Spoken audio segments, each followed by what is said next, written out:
അളിയ, പ്രായമായ ഒരു പെണ്ണ് ഈ വീട്ടിലുള്ള കാര്യം അളിയ മറക്കരുത്. ഇപ്പൊ അങ്ങനായോ? ഇപ്പോഴെങ്കിലും ഒന്ന് ഓർപ്പിച്ചല്ലോ. ആ മാപ്പിള ചെറുക്കൻ എന്തിനാ എപ്പോഴും ഈ വീട്ടിൽ കയറി ഇറങ്ങുന്നത്? കേറി ഇറങ്ങാൻ വേണ്ടി നാട്ടുകാർ അതിമിതും പറഞ്ഞു തുടങ്ങി. അവരെന്തെങ്കിലും പറഞ്ഞോട്ടെ, നിനക്കെന്നെ? എന്തെങ്കിലുമല്ല, അവൻ ഈ വീട്ടിൽ കയറി നടക്കുന്നതിനെ പറ്റിയാ പുറത്ത് സംസാരം. അളിയ, ചോദിക്കാനും പറയാനും ആരും ഇല്ലാന്നാകരുത്. എന്തു വേണേ പറഞ്ഞു നടന്നു. എന്നോട് ചോദിക്കാൻ ഈ പടിക്കകത്ത് കയറരുത്. വന്നേ പോകാം.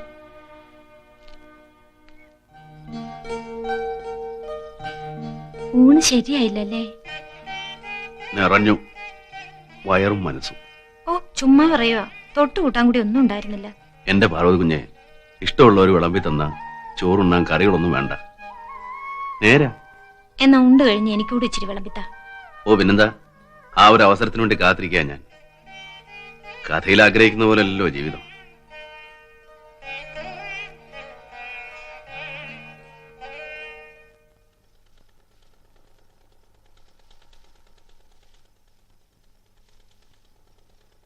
ആയിരപ്പറേ കാലനാട്ട് വേണമെന്നാ എല്ലാരും പറയുന്നേ.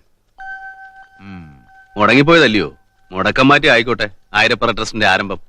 എല്ലാവരുടെയും ഇഷ്ടം അതാണെങ്കിൽ അങ്ങനെ തന്നെ ആയിക്കോട്ടെ. ഇത് പറയാനാ ഞാൻ ഇങ്ങോട്ട് വന്നേ. അമ്മ ഉറങ്ങിയോ പാർവതി കുഞ്ഞെ? ഞാനങ്ങോട്ട് പോവാ, കാലത്തെ വരാം.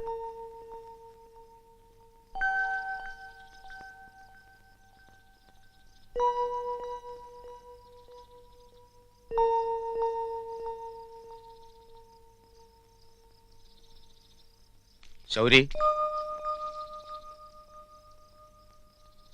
നിന്നോട് ഒളിച്ചു വെക്കാൻ എനിക്കൊന്നുമില്ല. പറയുന്നത് നന്ദി കേടാണെന്നും അറിയാം. എന്താ കൈമളത്തെയും പറഞ്ഞാട്ടെ. മോളും നീയും തമ്മിലുള്ള അടുപ്പം ലേശം കൂടുന്നില്ലേന്ന് എനിക്കൊരു പേടി. ബന്ധുക്കളെല്ലാം ശത്രുവാളയത്തിലാ, അറിയാവല്ലോ. പറയാൻ എന്തെങ്കിലും നോക്കിയിരിക്കുക അവര്. നമ്മളായിട്ട് വിഷയമൊന്നും ഉണ്ടായി കൊടുക്കരുത്. നീ ഇവിടെ വരരുത് എന്നെനിക്ക് ഒരിക്കലും പറയാൻ പറ്റത്തില്ല. നീ വരുന്നുകൊണ്ട് ഈ വീടിന് ചീത്തപ്പേരുണ്ടാവരുത് കുഞ്ഞ്. മനസ്സിലായി. സ്വന്തം ഒന്നോർത്ത് വന്നു പോകുന്ന ഈ മതിലും പടിപ്പരമൊക്കെ മറന്നുപോയി. അച്ഛൻ ശൗരിയോട് എന്താ പറഞ്ഞത്? നിങ്ങൾ തമ്മിലുള്ള അടുപ്പം കൂടുന്നു മോളെ. അതുകൊണ്ട് സൂക്ഷിക്കണമെന്ന് പറഞ്ഞു. എന്ത് സൂക്ഷിക്കണമെന്ന്? ഇപ്പൊ തന്നെ സംസാരമായിട്ടുണ്ട്. എന്ത് സംസാരം? അങ്ങനെയൊന്നും ഉണ്ടാകാൻ പാടില്ല മോളെ. എന്തുകൊണ്ട്? എന്നെ എന്താ അച്ഛൻ മനസ്സിലാക്കാത്തത്?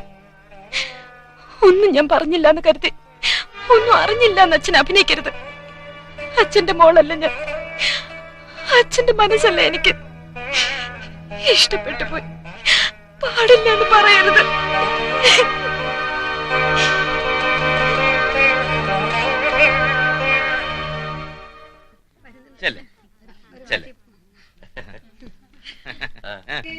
മറ്റേർപ്പാടുകളൊന്നുമില്ലേ?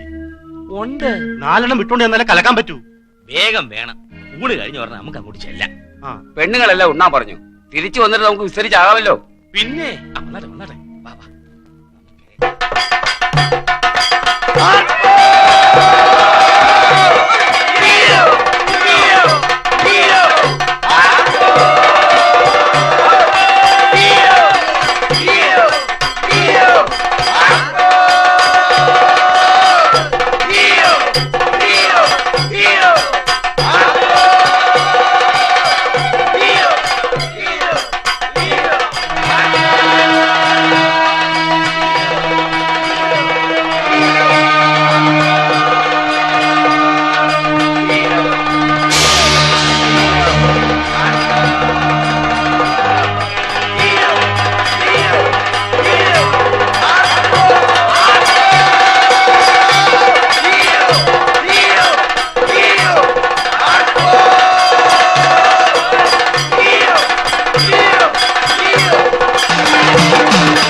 നമ്മുടെ പാപ്പിയുടെ മോനാ ശൗരി. ഇവൻ തന്നെ ഇവിടെ കാര്യം. ഇത്ര ഏർപ്പാടൊന്നും ഇനി വേണ്ടളിയാ. ഇതൊക്കെ നമുക്ക് ചെയ്യാവുന്ന കാര്യമുള്ളൂ. ഇറക്ക പോയി മേടിക്ക്. അപ്പനെ ഓർത്തെങ്കിലും അന്നമൂട്ടി വളർത്തിയ ഈ വീടിന്റെ പാരമ്പര്യത്തിന് കാവൽ നിന്ന് മരിച്ച പാപ്പിയുടെ മോന ഞാൻ. എന്റേതെന്ന് പറയാൻ എനിക്കിനി ഇത് മാത്രമേ ഉള്ളൂ. ഈ അവകാശമെങ്കിലും നിഷേധിക്കരുത് കൈമളത്തെ. അച്ഛാ ശൗരിക്ക് കൊടുത്ത ചൂട്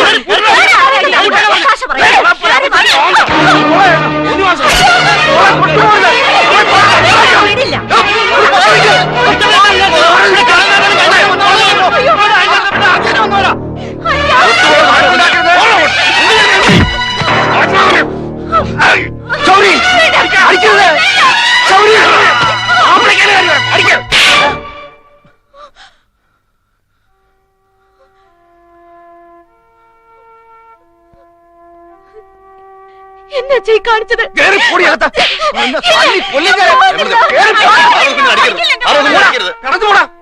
വീട്ടുകാര്യം കടന്നു പോകാനല്ലേ പറഞ്ഞത്?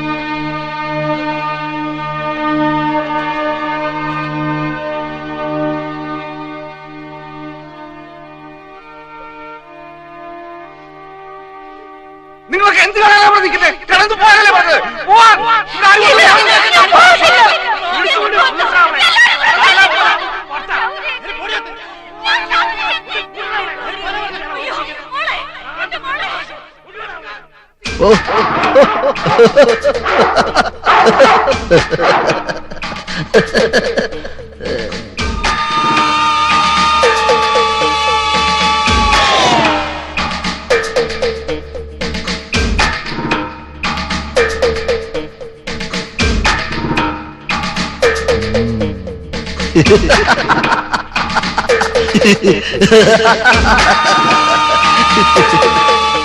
അങ്ങനെ അങ്ങ് പിടിച്ചോണ്ട് വരാൻ പറ്റുമോ മുതലാളി?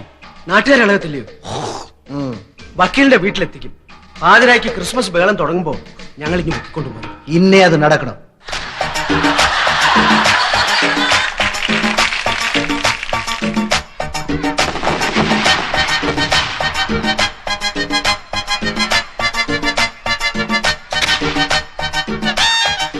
വള്ളം മുങ്ങി താഴെ പോയി തല്ലുകൊണ്ടു പല്ലും പോയി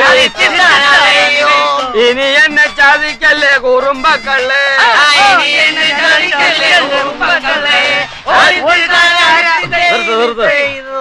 നീ എങ്ങോട്ടാ ശൗരി? പോണം വാസു, എനിക്കിവിടെ നിൽക്കാൻ തോന്നുന്നില്ല. മേടക്കാർക്ക് നിന്നെ വേണ്ടെങ്കിൽ വേണ്ട, അതോർത്ത് നീ വിഷമിക്കുന്ന എന്തിന്? നല്ലൊരു ക്രിസ്മസ് അല്ലേ ശൗരി? നിങ്ങൾ കൂടെ എനിക്കൊന്ന് മാറി നിൽക്കണം. ഇവിടെ വേറെ എവിടോട്ടെങ്കിലും മാറിത്തോഴേ. വേണ്ട, നിങ്ങളൊക്കെ ഇവിടെ തന്നെ കാണണം. ഈ വീട് ഞാൻ നിങ്ങളെ ഏൽപ്പിക്കുക. ഞാൻ വരണമെന്ന് തോന്നുമ്പോ. എന്താ നിന്റെ മനസ്സില്? ഒന്ന് പറഞ്ഞിട്ടെങ്കിലും പോ. ഇനി എന്തുണ്ട് മനസ്സിൽ ബാക്കിയെന്ന് എനിക്ക് പോലും അറിഞ്ഞൂടാ. അതൊന്ന് കണ്ടുപിടിച്ചിട്ട് വരാം. ഞങ്ങളും കൂടെ വരാം. പോട്ട് കെട്ടി വരെ. വേണ്ട, വരരുത്. എനിക്ക് ഒറ്റയ്ക്ക് പോകണം. ശൗരി വേണ്ട.